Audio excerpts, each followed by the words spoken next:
Mark the locations for the screws that will attach the gate door lock to the post. Drill and place holes for gate door lock.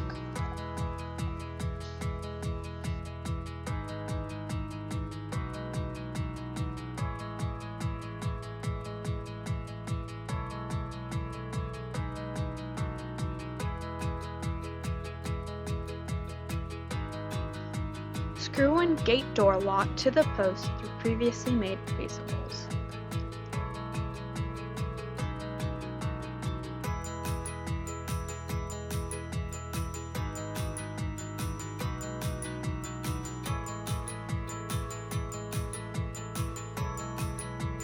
Line up the lock with the bolt and drill a place hole.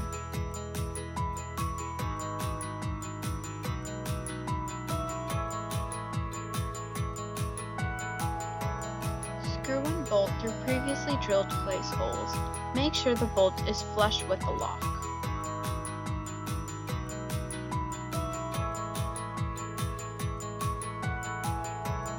Test that the gate door opens and closes freely.